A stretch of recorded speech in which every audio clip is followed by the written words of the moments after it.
boots and shook the snow off their greatcoats. "It's Herr Ringelmann," said the burgomaster. "Well, old friend, come and drink some beer with me, and a mug for young what's-his-name, your apprentice." Karl, the apprentice, nodded his thanks and went to sit by himself in a corner. His expression was dark and gloomy. "What's the matter with young Thingamajig?" said the burgomaster. "He looks as if he swallowed a thundercloud." "Oh, I shouldn't worry," said the old clockmaker, sitting down at the table with his friends. "He's anxious about tomorrow. His apprenticeship is coming to an end, you see." "Ah, of course," said the burgomaster. It was the custom that when a clockmaker's apprentice finished his period of service, he made a new figure for the great clock of Glockenheim. "So we're to have a new piece of clockwork in the tower. Well, I look forward to seeing it tomorrow."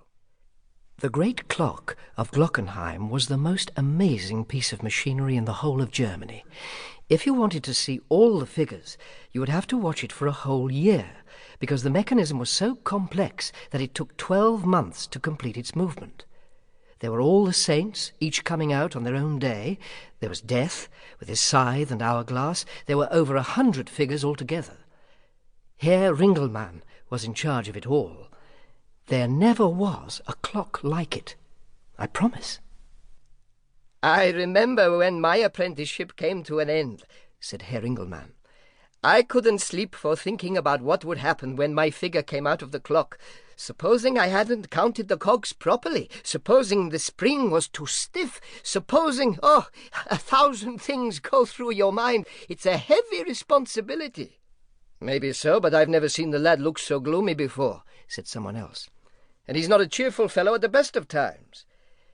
And it seemed to the other drinkers that Herr Ringelmann himself was a little downhearted. But he raised his mug with the rest of them and changed the conversation to another topic. "I hear young Fritz, the novelist, is going to read us his new story tonight," he said. "So I believe," said the burgomaster. "I hope it's not as terrifying as the last one he read to us. Do you know, I woke 3 times that night and found my hair on end just thinking about it."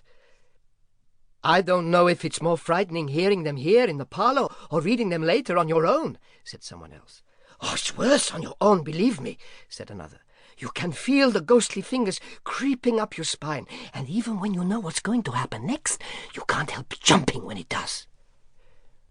Then they argued about whether it was more terrifying to hear a ghost story when you didn't know what was going to happen, because it took you by surprise, or when you did, because there was the suspense of waiting for it. They all enjoyed ghost stories, and Fritz's in particular, for he was a talented storyteller. The subject of their conversation, Fritz, the writer himself, was a cheerful-looking young man who had been eating his supper at the other end of the parlour. He joked with the landlord, he laughed with his neighbours, and when he'd finished, he called for another mug of beer, gathered up the untidy pile of manuscript beside his plate, and went to talk to Karl. "Hello, old boy," he said cheerfully. "All set for tomorrow? I'm looking forward to it. What are you going to show us?" Karl scowled and turned away. "The artistic temperament," said the landlord wisely. "The artistic temperament? What nonsense! There's no such thing. Only amateurs have temperaments. Real artists get on with the job and don't fuss about it. If you hear anyone talking about the artistic temperament, you can be sure they don't know what they're talking about." "Drink up your beer and have another on the house, in honor of tomorrow." "Put poison in it, and I'll drink it then," muttered Karl. "What?" said Fritz, who could hardly believe his ears. The two of them were sitting right at the end of the bar, and Fritz moved so as to turn his back on the rest of the company and speak to Karl in private. "What's the matter, old fellow?" he went on quietly. "You've been working at your masterpiece for months. Surely you're not worried about it. It can't fail." Karl looked at him with a face full of savage bitterness. "I haven't made a figure," he muttered. "I couldn't do it. I failed, Fritz. The clock will chime tomorrow, and everyone will be looking up to see what I've done, and nothing will come out. Nothing."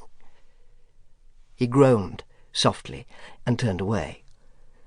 "I can't face them," he went on. "I should go and throw myself off the tower now and have done with it." "Oh, come on, don't talk like that.